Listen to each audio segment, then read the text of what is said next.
¿Qué tal, amigos? Estamos de regreso, 3:22 y hoy me encuentro, es un honor tener a Princesa Hernández. Muchas gracias. Fíjense, voy a leer un poquito del fragmento de atrás, de lo que se puede leer del libro. Claro. Es escritora, por cierto, pero fíjense, estudió literatura hispánica, ciencias del lenguaje y teología. En la búsqueda de su pertenencia al universo encontró voz en la poesía y en la fe, y actualmente vive en las montañas de Tennessee y tiene un gato cósmico llamado Júpiter. Que bueno, es la mejor descripción con la que podemos iniciar esta entrevista. Oye, platícanos, ¿cómo fue que comienza esta decisión por escribir?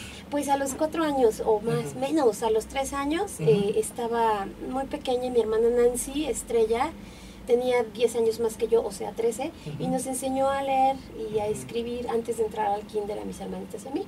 Entonces compró gises y en las puertas de madera del departamento ahí nos empezó a enseñar las letras, y a mí me enseñó hasta la F, tenía yo 3 años, y me seguí hasta la Z y encontré una fascinación en el lenguaje. Me di cuenta que las letras, los sonidos concatenados creaban armonías, y esas armonías era como la música que se iba haciendo y que me daba mucho sentido la vida a través del lenguaje, a través de las palabras, pero más que las palabras, del sonido. Entonces me di cuenta que el lenguaje es un canto y que bien utilizado el lenguaje tendría que ser para sanar, rezar y sanar. Ah, mira, qué padre, qué profundo, bonito, ¿no? Sí.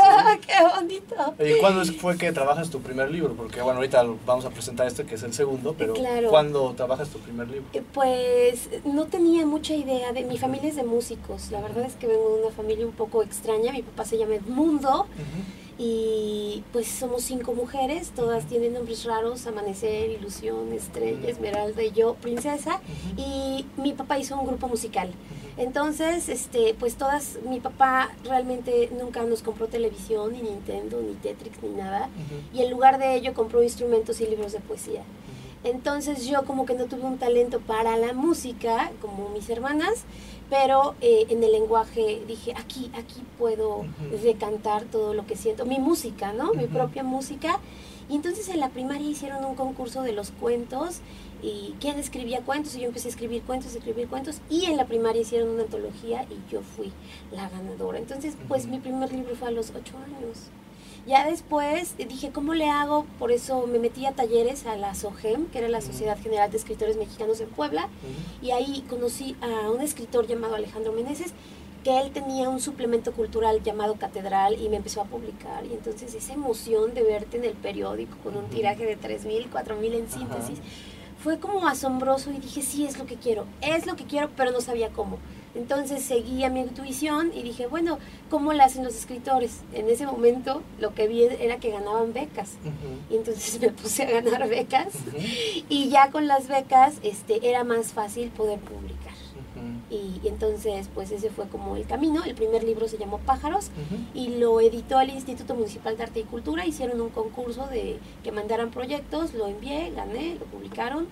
Y pues también me dio mucha satisfacción. Se llamó Pájaros y es un libro muy bonito que es parte de la serie Los Antagónicos. ¿Y ese todavía lo puedes encontrar? ¿O ya sí, en el IMAC lo pueden encontrar, pero creo que el que tendrían que comprar es La Caverna de Medusa, que es mi segundo, ¿no? Mi segundo libro, el más reciente. Vamos a hablar. ¿Cuánto tiempo tiene que salió?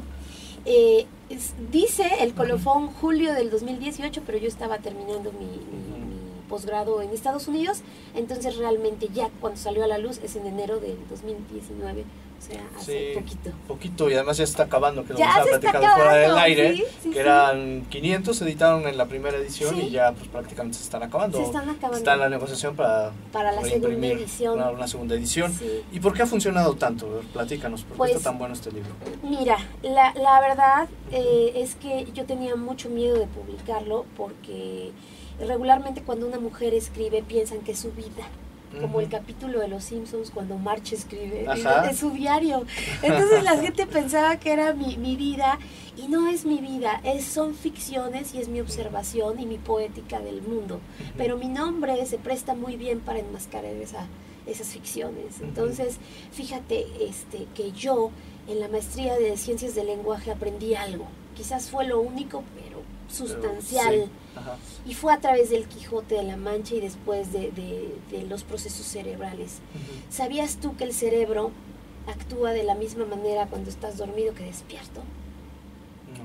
pues resulta que el cerebro, los mismos, haciendo estudios, Ajá. las mismas áreas que están en funcionamiento cuando en este momento que estamos vivos hablando, ¿no?, despiertos, son las mismas que cuando duermes. Entonces el cerebro no encuentra ninguna diferencia entre un sueño lúcido, una pesadilla o este instante. Lo mismo cuando lees algo, cuando ves una película, tu cerebro hace el pacto de ficción y dice, voy a creer todo. Si lees una novela, voy a creer todo, porque el cerebro funciona a través de ficciones. ¿Qué te quiero decir con todo esto? Que la realidad es una ficción con la que tú acordaste que fuera realidad.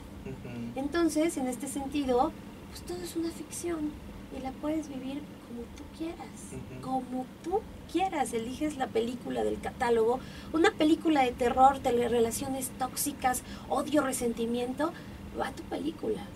Eliges la película del amor del príncipe azul, pues entonces ya tienes tu película romántica. Y cuando me di cuenta de eso dije, solo tengo que hacer pactos de ficción con lo que yo quiera, de tal manera que muchas de las preguntas o cuando me escriben mis lectoras, lectores del libro, ¿es tu vida?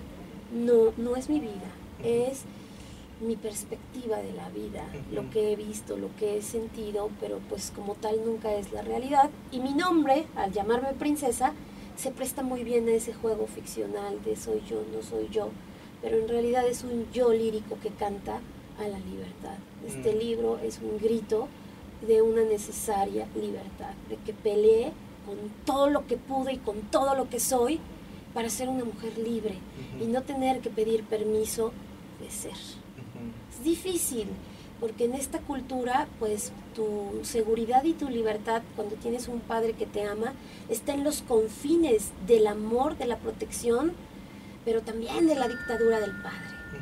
Y cuando te enamoras, pues piensas que va a haber libertad, pero no. También hay unos lindes que del tener que ser. Entonces, la verdad es que este libro habla del amor, pero también de la renuncia al amor no correspondido, a esos amores que ni se olvidan ni se dejan, pero hay que, en un acto de dignidad y de amor, hay que aprender a decir adiós. Entonces, es un libro maravilloso. No, ¿y dónde lo pueden conseguir? Lo pueden conseguir en la librería Profética, en las librerías de la Benemérita Universidad Autónoma de Puebla, en el CCU y en el centro. Perfecto. No, y además es la verdad bastante interesante la propuesta que nos estás diciendo.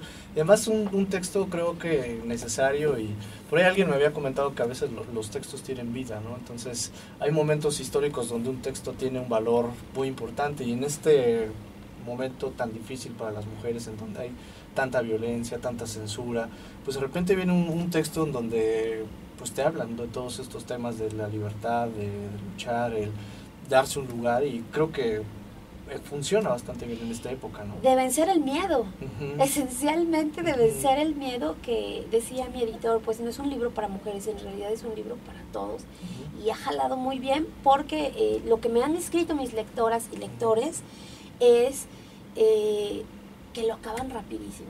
O sea, a una chica en la presentación lo adquirió a las 9 de la noche, al día siguiente a las 12:30 me escribió y me dijo, me encantó, lo terminé, es como una serie de Netflix, no pude parar, me identifiqué, y sobre todo esta invitación a dar el salto.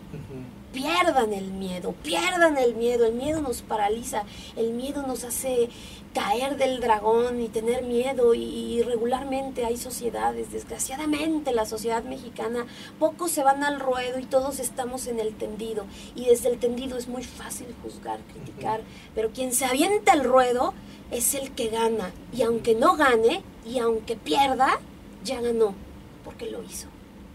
Y ese es el llamado. Realmente yo en Estados Unidos me ordené como pastora, y yo te pedía la oportunidad de tu micrófono, de tu gentileza, al multiplicar mi voz en las frecuencias que están en el aire, para invitar a quienes nos escuchan a la reconciliación. Es tiempo. Cuando ayer, el Día de la Mujer, me invitaron a varios lugares, y entonces decían, sí, feministas, todo, pa. Dije, yo amo a los hombres. Benditos hombres que tantas alegrías me han dado. Bendigo lo masculino en mi vida, y en mi país. Entonces yo estoy #reconciliación.